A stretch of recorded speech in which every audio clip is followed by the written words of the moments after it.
Hello cozy creators and welcome back. Today in this video we're going to be doing a shed build on your Palia plot. To start off you're going to need 6 of the builder's wood floor. I'm choosing to do wood, but you can do stone as well. And then I have 22 walls, but that also includes the door. And then at least 14 for the wood ramp. This is just for the overhang roof. And then at least 3 of the small wood crates to get up to build the roof. And I'm choosing to build my shed 3 by 2, so 3 long and 2 wide. You could also build it like 3 by 3 or 2 by 2, just depending on how you want to build your shed. After you put the floor pieces down, then you're going to want to do your walls. I'm stacking my walls too high, so that way I can give the height and depth of a true building. Next, I'm going to do the sliding door look. This is kind of basically a glitch. You just want to place the wood over onto the side. You can hit Z and then make it wherever you want it to be. But I'm trying to give the look that it's like a sliding door, partially open. And then once you have the first one placed, the second one should click into place automatically.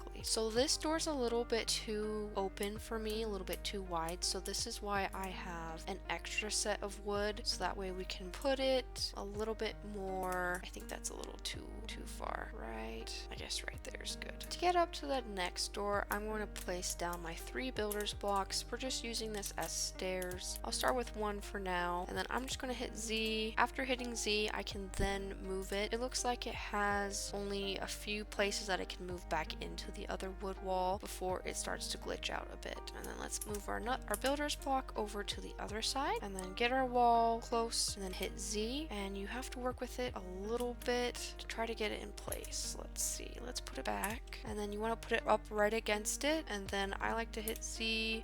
You can see that side the door looks a bit better. This one is still on top of that one, so you want to try again to make sure it goes inside of the wall. There we go. After some fidgeting with it, I was able to get it to stick. I had to go back onto the opposite side of the wall to get it stick. Again, these are just the doors, so this is just an extra feature. Next, for putting on the roof, you are going to want to put down at least 3 builder's blocks, and you can stagger them just so you can jump on top of them. Then we're going to put on the roof, so it's just going to be 6 more floorboard. Once the floorboards are placed down, next we're going to move to the roofing, which we just used the wood ramp for. Now this, you can always choose how far out you want it to extend. I'm going to have mine extend out this far. If you don't want to have a gap, or if you want them to align perfectly, if the automatic snap in place doesn't work, then you can still use the Z button, at least for PC, where you can gradually move it in. Once I was done putting them down, I noticed that this one was hanging off the edge a little bit, so I came back and scooted it down with the free placement. So I'm just re-scooting everything back down to make sure that it's even, and then once we're done with this, we're going to go look in the front to see how the front looks and see if there's any gapping. Hop down, look from the front. This actually looks really good. Those gaps right there don't bother me, and again, it's supposed to hang out over here on the side because these are like doors that open up past the shed, so that looks great. And then going back up to the roof, we're going to do the back side. You don't have to do the back side. I'm just doing it because I'm a little extra, but after the back side, then I might do some on the sides as well. And then I'm going to use Z or the free placement and just make sure we can get it on. And then using Z, I'm just going to make sure I get it right up to that edge, and then we want to see how far out it is so it can match. Okay, so I need to move it forward up. So that one's looking a little bit more even. Now I can put the rest of the back ones on. So we have the front and the back done. Let's go check the back. The spacing isn't bad. That one is a little wide right there, but that's okay. You can't really see it from far away. And this is the back of the building. Now, there is a lot of gapping right here, so I think I'm going to add some more onto the sides. Let's get back up and put 2 right here and see how it looks. And then I don't mind that clips right there, but this, let's see how it looks from down below. It's not bad. I actually don't think I like it. I think I'm going to put the boxes there and round it out. Yeah, let's do that instead. Okay, that looks a lot better. So then just put the 2 blocks in up the top. It is time to decorate. I saw this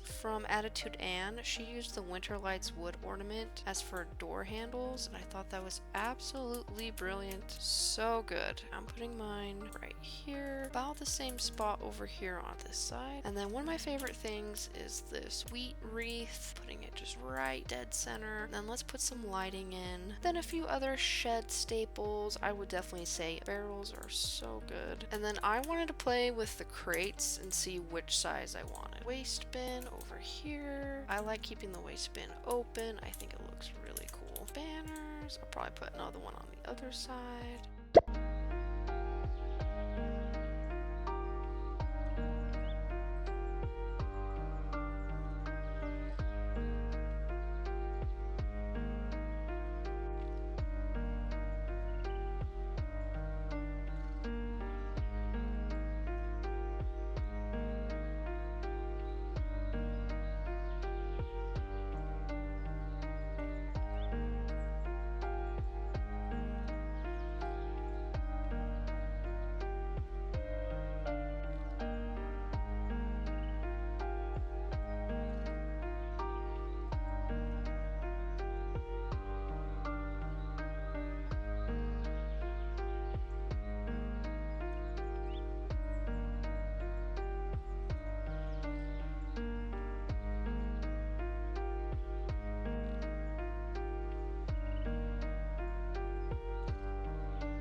Here is the final look of the shed. I added quite a bit of decorations, some of the new rattan furniture, a log cabin, as well as homestead and ranch furniture. Here's kind of a look on the inside. Here we have wheat planters, other planters. I was just kind of going with a lot of different lights and plants in general. It is pretty cluttered, but I don't really mind because this is a shed. I also wanted the chest in here because I will be using that often throughout the day with my gardening. And then I moved the wheelbarrow and the barrels around just to see what fit better for me, and then again another rattan furniture item. And I put the trees going through the walls because I like that aesthetic. I really like the branch poking in through the top over there, and then I have it over here as well. On the outside of my shed, I just made a little pathway leading over to my garden, so that way after my garden I can go right into the shed. I went for a lot of lighting. If the lighting is not good for you, obviously you can take those off, but I like a lot of lights. At nighttime it's such a great look with all the lighting. You can see it from far away. Going around the shed, I just did basic stuff on the sides, but I need the trees to be here so that way they can give the effect on the inside of the shed. And then here's what I did with the back. Very basic. I just put a wagon wheel up in the middle and then 2 log cabin lights around the sides. The other side of the shed, again, pretty basic. But I need these trees here so that way they can be poking in on the inside. That's it for the end of this video. Thank you so much for watching. Hit that like button and subscribe. Anything you do really helps me out. If you do subscribe, look forward to more Palia, Pokemon, and Animal Crossing content. Have a great day. Bye!